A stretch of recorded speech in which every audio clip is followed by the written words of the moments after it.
Namasté, bienvenue sur ma Moon Spirit. Aujourd'hui, je vais vous parler de l'anémie. Moi, je suis concernée et ça concerne aussi beaucoup d'autres femmes enceintes. Tout simplement parce que quand on est enceinte, on a besoin de beaucoup plus de fer et notre production sanguine augmente. Du coup, ça peut causer des manques. Il y a des facteurs de risque. Ce sont donc les grossesses rapprochées, le fait d'allaiter encore ses enfants, ou le fait d'avoir un taux déjà bas de base qui est juste au-dessus des normes. Et puis les saignements qui peuvent être provoqués pendant la grossesse, donc un décollement de placenta, un hématome, un placenta trop bas ou toute autre cause de saignement. Alors votre personnel soignant, donc votre sage-femme ou votre gynécologue qui vous suit, vous fera doser le fer et les composantes du sang régulièrement. Et en cas de manque, sûrement, ils vous prescriront un médicament du style tardiféron. Alors le problème de tout médicament, c'est qu'il y a des effets secondaires, des excipients dedans.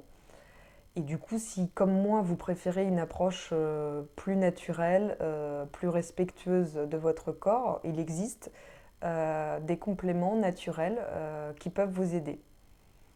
Donc le premier, c'est la spiruline. Donc la spiruline, c'est une algue qui contient beaucoup de vitamines, beaucoup de protéines, donc notamment du fer, mais aussi d'autres vitamines. C'est vraiment un allié très fort pour la grossesse que je vous conseille.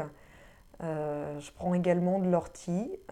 L'ortie, pareil, ça contient énormément de vitamines, de protéines, du fer bien sûr, et aussi de la vitamine C. Et la vitamine C, c'est un des facteurs très importants pour l'assimilation du fer. Sans vitamine C, ou si vous êtes carencé en vitamine C, votre fer ne s'accrochera pas et repartira aussitôt. En plus de ça, du coup, moi je prends aussi de la vitamine C au naturel en plus de l'ortie. On n'a jamais trop de vitamine C enceinte. Vraiment, ça fait du bien. Alors évidemment, il faut choisir la vitamine C au naturel. Et la dernière chose que je prends, c'est du fer-ion. Il y a du fer dedans, bien sûr, du cuivre et une autre molécule molydienne qui entre en composition dans la composition de l'ADN et qui sert du coup pour fabriquer aussi les cellules sanguines. Et du coup, ce cocktail-là me permet de contrôler mon anémie et d'avoir des taux relativement corrects. Bien sûr, ces compléments ne remplacent pas une alimentation saine et équilibrée, ça c'est sûr. Je mange aussi beaucoup de fruits, de légumes de saison, de légumineuses, etc. L'alimentation est bien sûr un des facteurs importants.